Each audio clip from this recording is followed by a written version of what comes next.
لیکن اللہ کے پیارے نبی فرماتے ہیں کہ قیامت کے پہلے وہ دور بھی آئے گا جب مسلمان دنیا طلب ہو جائے گا، دنیا پرست ہو جائے گا اور موت سے بھاگنے لگے گا، اس کو موت سے بہت ڈر لگنے لگے گا۔ اپنی زندگی کو بچانے کے لیے، اپنے جیون کو بچانے کے لیے اسے 2 منٹ بھی نہیں لگیں گے اپنے ایمان کا سودا کرنے میں۔ اور یہی وہ دور ہے جس دور کے بارے میں اللہ کے پیارے نبی فرماتے ہیں بادروا بالاعمال فتنا، اے میری امت کے لوگوں تم عمل کرنے میں لیٹ نہ کرو، تم عمل کرنے میں دیری نہ کرو، بہت بڑے بڑے فتنے آنے والے ہیں، اتنے بڑے بڑے فتنے آنے والے ہیں۔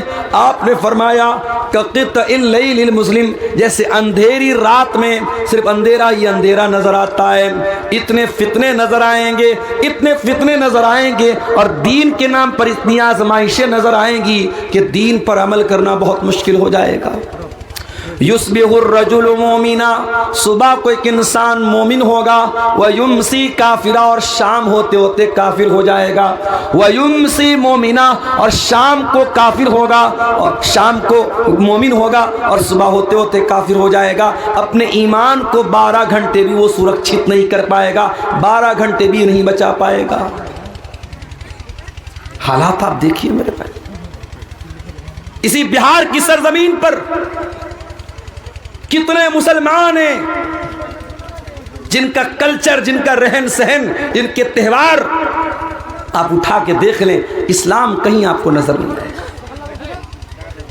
ابھی ایک ویڈیو سوشل میڈیا پر آیا، بریانی کی دیگ رکھی ہوئی ہے، بریانی کی پتیلی رکھی ہوئی ہے، اور ایک عورت اس بریانی کی دیگ کا طواف کر رہی ہے، مسلمان عورت۔ شاید وہ بریانی بڑے پیر صاحب کے نام سے بنائی گئی ہوگی، 11ویں شریف کی بریانی رہی ہوگی، اس بریانی کا طواف کر رہی ہے، اس بریانی کو سجدہ کر رہی ہے، اس بریانی کو چوم رہی ہے۔ کون؟ مسلمان عورت۔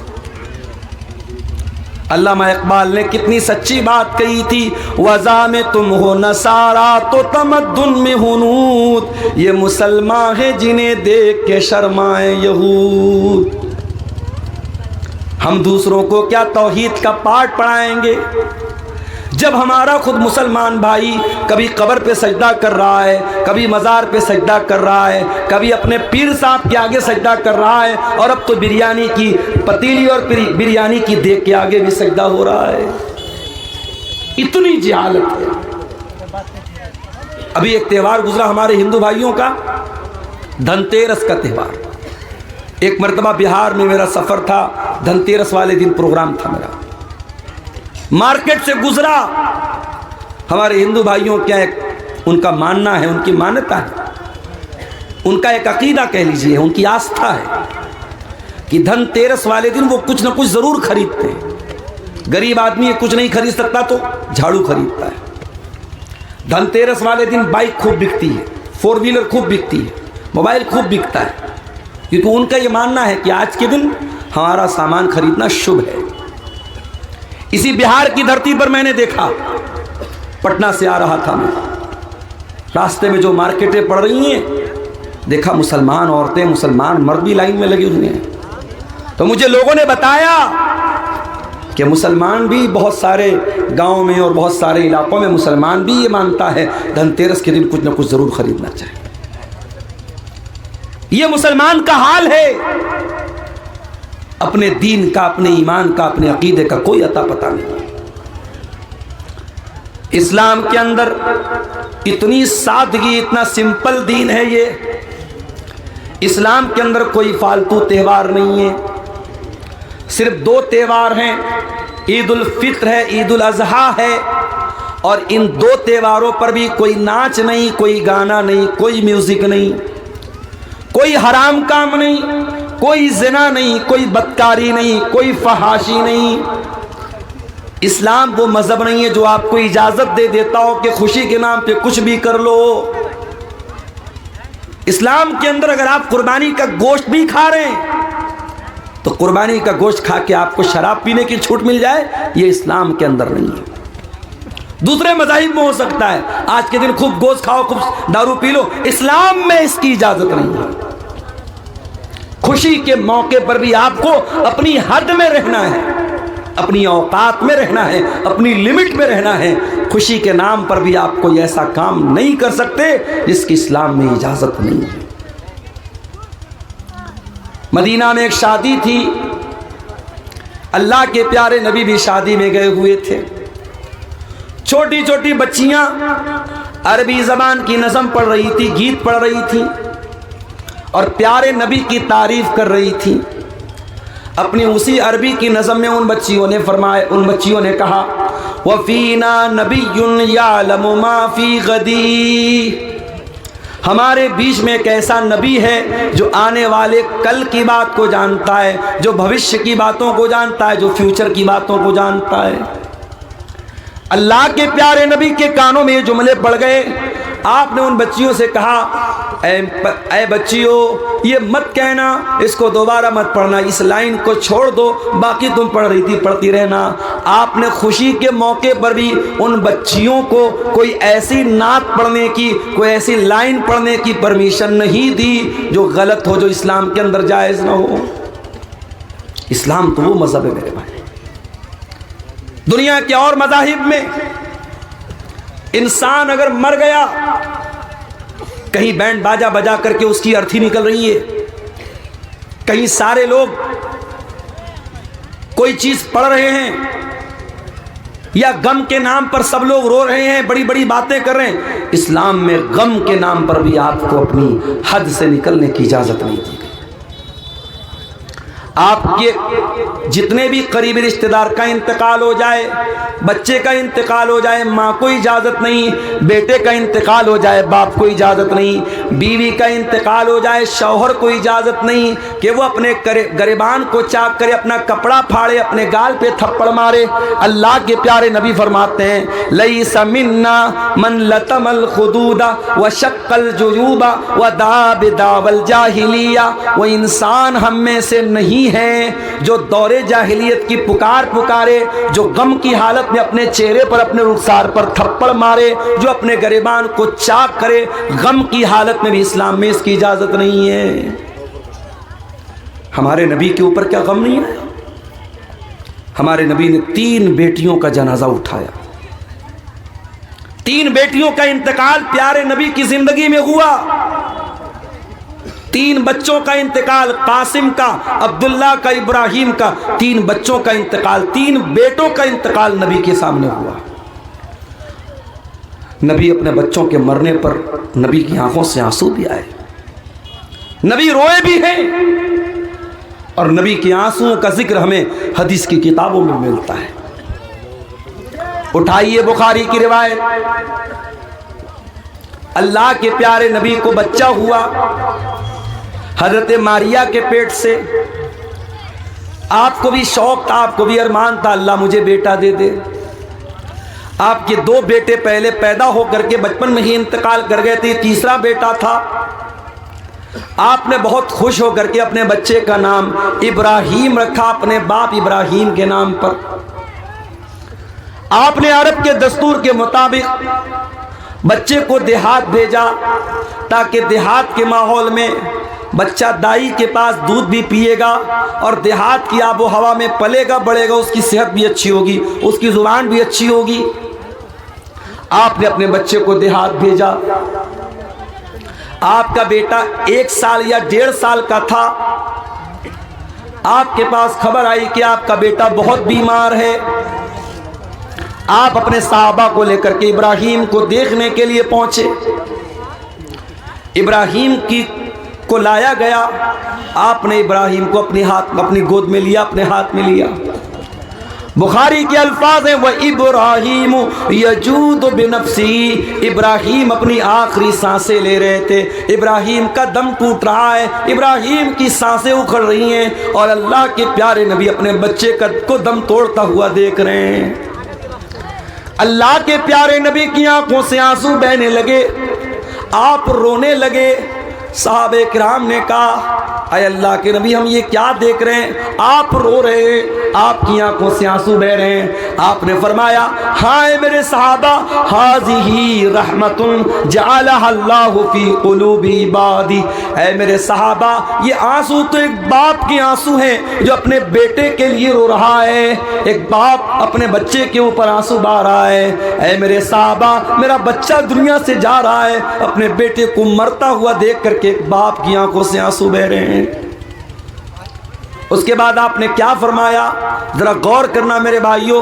آپ نے فرمایا ان العین تدمع والقلب يحزن ولا نقول الا ما يرضى ربنا وانا بفراقك يا ابراہیم لمحزونون۔ اے میرے بچے ابراہیم، تیرے جانے سے تیرے باپ کی آنکھوں سے آنسو بہ رہے ہیں، تیرے باپ کا دل غمگین ہے۔ اور اے میرے بچے، تیرے جانے سے تیرا باپ بہت دکھی ہے، مگر تیرا باپ اپنی زبان سے کوئی ایسی بات نہیں نکالے گا جس سے اللہ ناراض ہو جائے۔ یہ ہے اسلام۔ بیٹے کے انتقال پر بھی محمد رسول اللہ صلی اللہ علیہ وسلم نے اپنی زبان سے کوئی ایسا جملہ نہیں نکالا جس سے اللہ ناراض ہو جائے۔ اور آگے بڑھیے، بخاری کی ایک دوسری حدیث دیکھیے۔ اللہ کے رسول کے پاس خبر آئی کہ آپ کے کسی نواسے یا نواسی کی طبیعت بہت زیادہ خراب ہے، آخری ٹائم ہے۔ آپ کی بیٹی نے بلوایا ہے کہ ابا جان کو بلا کے لاؤ، میرا بیٹا دنیا سے جا رہا ہے، میری بیٹی بہت بیمار ہے، دنیا سے جا رہی ہے، جاؤ میرے ابا کو بلا کے لاؤ۔ غور کرو میرے پیارے ساتھیوں، اللہ کے پیارے نبی اپنی اولاد سے بہت محبت کرتے تھے، اور جب انسان اپنی اولاد سے محبت کرتا ہے تو نیچرل بات ہے اولاد کی اولاد سے بھی بہت محبت کرتا ہے۔ اگر آپ کو اپنی بیٹی سے محبت ہے تو بیٹی کے بچوں سے، یعنی اپنے نواسوں اور اپنے نواسیوں سے بھی آپ کو محبت بہت زیادہ ہوگی، یہ نیچرل بات ہے۔ اللہ کے پیارے نبی کو بھی اپنے نواسے سے بہت زیادہ محبت تھی، لیکن جب بیٹی کا پیغام آیا، ابا کو بلایا جا رہا ہے، اللہ کے پیارے نبی نے بیٹی کے پاس پیغام بھجوایا، جاؤ میری بیٹی سے کہہ دینا ان للہ ما آتا ولہ ما اخذ وکل شیء عنده باجل مسمى۔ جاؤ میری بیٹی کو سبق دے دینا، میری بیٹی کو بتا دینا اللہ تعالیٰ کے یہاں ہر چیز کا ٹائم مقرر ہے، اللہ جو چاہے دے دے، جو چاہے لے لے، اللہ کے فیصلے کے اوپر کسی کو کوئی اعتراض کا حق حاصل نہیں ہے۔ جاؤ میری بیٹی سے کہہ دینا اگر تیرے بچے کا انتقال بھی ہو جائے فلتصبری ولتحتسبی، تو اے رسول کی بیٹی تو صبر سے کام لے لینا، تیرا بچہ اللہ کو پیارا ہو جائے گا۔ جو بچے بچپن میں انتقال کر جائیں وہ اپنے ماں باپ کی بخشش کا ذریعہ بنتے ہیں، وہ اپنے ماں باپ کے درجے کی بلندی کا ذریعہ بنتے ہیں۔ جاؤ میری بیٹی سے کہہ دینا اگر تیرے بچے کا انتقال ہو گیا تو یہ تیری بخشش کا ذریعہ بنے گا، تو صبر سے کام لے لینا اور تو اللہ سے ثواب کی امید رکھنا۔ نبی کی بیٹی نے دوبارہ کسی کو بھیجا کہ جاؤ میرے نبی، میرے ابا کو بلا کے لاؤ، میرے بیٹے کی طبیعت بہت نازک ہے، آخری سانسیں لے رہا ہے۔ اللہ کے پیارے نبی اپنے کچھ صحابہ کو لے کر کے اپنی بیٹی کے گھر پہنچے، سامنے آپ کا نواسا یا نواسی، کسی حدیث میں نواسے کا بھی لفظ ہے، کسی حدیث میں نواسی کا بھی لفظ ہے، آپ کا نواسا یا نواسی آخری سانسیں لے رہا ہے۔ اللہ کے پیارے نبی نے اپنے نواسے کو مرتا ہوا دیکھا، آپ کی آنکھوں سے آنسو بہنے لگے۔ صحابہ کرام نے کہا اے اللہ کے نبی، ہم آپ کو بھی دیکھ رہے ہیں کہ آپ بھی رو رہے ہیں، آپ بھی ایسے موقع پر رونے لگتے ہیں، آپ کو بھی اپنے آنسوؤں پر کنٹرول نہیں ہوتا۔ آپ نے فرمایا انما یرحم اللہ من عبادہ الراحمین، اے میرے صحابہ یہ آنسو تو رحمت کی نشانی ہے، اور اللہ تعالیٰ اپنے انہی بندوں پر رحم فرماتا ہے جن بندوں کے دل کے اندر رحمت پائی جاتی ہو، رحم پایا جاتا ہو۔ بے رحم لوگوں پر اللہ تعالیٰ رحم نہیں کرتا۔ تو غم کے موقع پر بھی میرے پیارے ساتھیوں، اسلام میں کوئی ایسی حرکت کرنے کی اجازت نہیں ہے جو غلط ہو، جو اسلام کے خلاف ہو۔ اسلام تو دین ہے، اسلام اتنا سمپل دین ہے۔ بچہ پیدا ہوا، دنیا کے اور مذاہب میں کیا ہوتا ہے، بچہ پیدا ہوا تو لوگ کیا کیا کرتے ہیں، اسلام کہتا ہے بیٹا پیدا ہوا تو 7ویں دن عقیقہ کیا جائے۔ یذبح عنہ یوم السابع، بچے کی پیدائش کے 7ویں دن عقیقہ کیا جائے. اور مسئلہ یاد رکھ لو، عقیقہ سنت یہی ہے کہ 7ویں دن کیا جائے. ہاں اگر بہت مجبوری ہے، باپ کے پاس پیسہ نہیں ہے، جانور لانے کی طاقت نہیں ہے، یا کوئی بہت بڑا مسئلہ ہے اور 7واں دن اگر کراس ہو گیا تو پھر اس کے بعد کبھی بھی کر سکتے ہو. پھر کوئی ضروری نہیں کہ 14ویں دن کیا جائے یا 21ویں دن کیا جائے. سنت تو یہ ہے، افضل تو یہ ہے کہ 7ویں دن کیا جائے. اگر 7ویں دن نہ ہو سکے تو پھر کبھی بھی کر سکتے ہیں. یہ مسئلہ یاد رکھو. بچہ پیدا ہوا، شریعت کا حکم ہے 7ویں دن عقیقہ کیا جائے. اور باپ کے پاس اگر طاقت ہے عقیقہ کرنے کی اور پھر بھی عقیقہ نہیں کرتا ہے، اور بعد میں مولوی صاحب سے پوچھتا ہے، مولوی صاحب ولیمہ ہو رہا ہے گھر میں، کیا اس میں عقیقہ کر سکتا ہوں؟ کیا قربانی کر رہا ہوں بقرعید کے موقع پر، کیا قربانی میں عقیقہ کا بھی جانور لا سکتا ہوں کیا؟ یاد رکھو، اگر بچے کی پیدائش کے 7ویں دن طاقت تھی اور آپ نے نہیں کیا تو غلط کیا، اور اس کا جواب اللہ کے آپ کو دینا پڑے گا. اس لیے کہ اللہ کے نبی فرماتے ہیں کل غلام مرہون بعقیقتہ، ہر بچہ اپنے عقیقہ کی وجہ سے گروی رہتا ہے. گروی کا مطلب سمجھتے ہیں آپ؟ گروی مثال کے طور پر میں نے آپ کو موبائل گروی کے طور پہ دیا اور 10,000 روپیہ آپ سے میں نے ادھار لیا. اب یہ 10,000 روپیہ جو میں نے ادھار لیا ہے، جب تک میں ادا نہیں کروں گا مجھے میرا موبائل واپس نہیں ملے گا. گروی کا یہ مطلب ہوتا ہے. اللہ کے نبی فرماتے کل غلام مرہون بعقیقتہ، بچہ گروی رہتا ہے اپنے عقیقہ کی وجہ سے.